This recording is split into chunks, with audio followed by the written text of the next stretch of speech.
दोस्तों, कहने को तो संसार के सभी लोग अपने अपने स्तर पर श्रम करते हैं, मेहनत करते हैं ताकि उनका भाग्य बदल जाए, लेकिन बिरले ही कुछ लोग सफल हो पाते हैं, वरना ज्यादातर तो अपने फूटे भाग्य को लेकर बस रोते ही रहते हैं। वैसे इसी क्रम में हमेशा की तरह आज भी हम आपके लिए महादेव की कृपा की एक ऐसी अद्भुत कथा लेकर आए हैं, जिसे सुनकर आपको ये पता चलेगा कि कैसे महादेव की कृपा से एक साधारण चोर धन धान्य के अपार खजानों का मालिक बन बैठा। उन्होंने उसे इतना धन दिया कि अब वो देवताओं को भी धन उधार देने लगा। संभवतः इस कथा को देखने के बाद आपकी गरीबी भी सदा सदा के लिए दूर चली जाएगी। लेकिन शुरू करने से पहले यदि अभी तक आपने हमारे चैनल को सब्सक्राइब, वीडियो को लाइक व शेयर नहीं किया है तो जल्दी से कीजिए। नमस्कार और एक बार फिर स्वागत है आप सभी का आपके अपने वीडियो कलश यूट्यूब चैनल पर।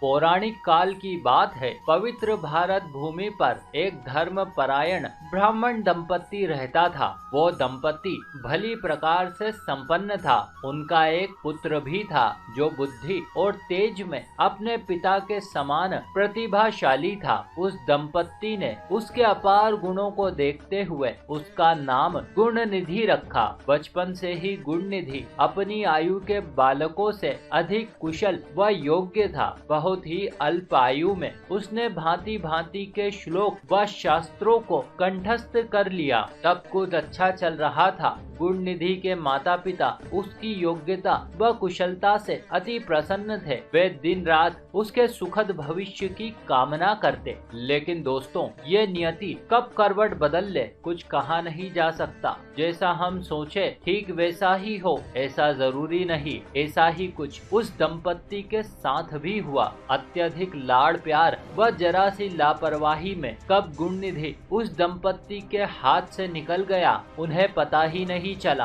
पहले वो अपने सहपाठियों को तंग करने लगा। वो बड़ी ही चालाकी से उनकी वस्तुओं को गायब कर देता। हालांकि बाल्यकाल होने की वजह से वो छोटी छोटी सी सजा पाकर बच जाता, किंतु युवावस्था आते आते उसने न सिर्फ हाथ की सफाई अपितु अन्य कई प्रकार की बुरी लतों को अपने गले बांध लिया। नशा, जुआ, मदिरापान, वेश्यावृत्ति इत्यादि जैसे घोर कृत्य अब उसके लिए आम बात हो गई थी। वो अपने शौक पूरे करने के लिए अपने ही घर से धन चुरा कर लाता और ऐसे ही एक रात तंग आकर उस दंपति ने उसे घर से निकाल दिया। लेकिन अब वो नगर वासियों के लिए मुसीबत बन गया। पहले वो घर में चोरियां करता, लेकिन अब वो पूरे नगर में चोरी करने लगा। उसने काफी लंबा समय ऐसे ही बिताया, किंतु अब नगरवासी भी सतर्क हो गए। ऐसे में गुणनिधि पर भारी विपदा आन पड़ी। अब वो दाने दाने के लिए मोहताज हो गया। वो यहाँ वहाँ से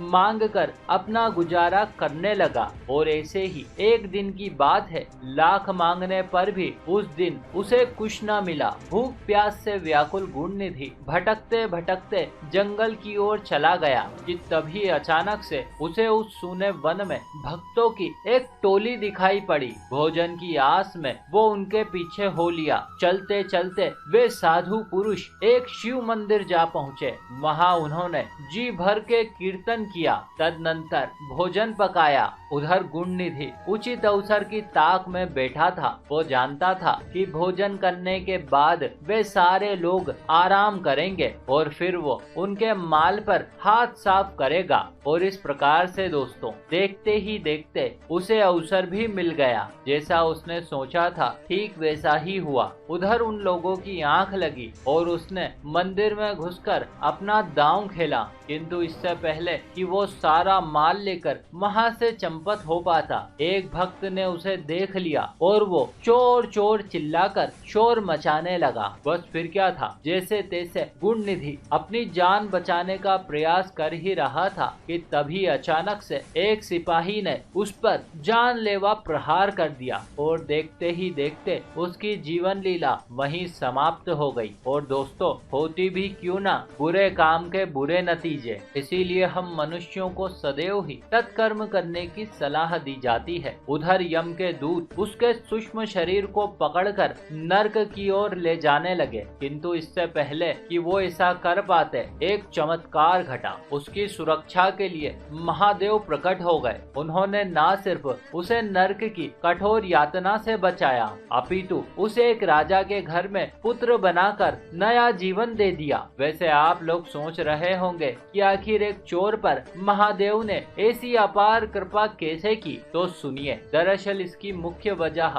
महाशिवरात्रि के व्रत की महिमा थी। दरअसल हुआ यूं कि उस दिन गुण निधि पूरे दिन से भूखा था, फिर रात के समय भी उसने कुछ ग्रहण नहीं किया, और इस प्रकार से अनजाने में ही सही किंतु उससे महाशिवरात्रि का व्रत हो गया, और व्रत के प्रभाव से देखते ही देखते उसकी दुर्गति सदगति में बदल गई, और इस प्रकार से इस जन्म में उसे सब प्रकार के सुख मिले, और अंत समय में वो कलिंग का बहुत बड़ा राजा बना। शिव भक्ति में अब उसका मन पूरी तरह से रम चुका था। वो दिन रात शिव जी की भक्ति में लीन रहने लगा। एक समय बाद उसने शिव जी का घोर तप आरंभ कर दिया। उसका तप इतना भयावह था कि देवराज सहित यक्ष, किन्नर, गंधर्व व असुर इत्यादि सभी के सभी भयभीत हो उठे। अंततः एक दिन उसके तप से प्रसन्न होकर महादेव ने उसे दर्शन दिए, साथ ही उन्होंने उससे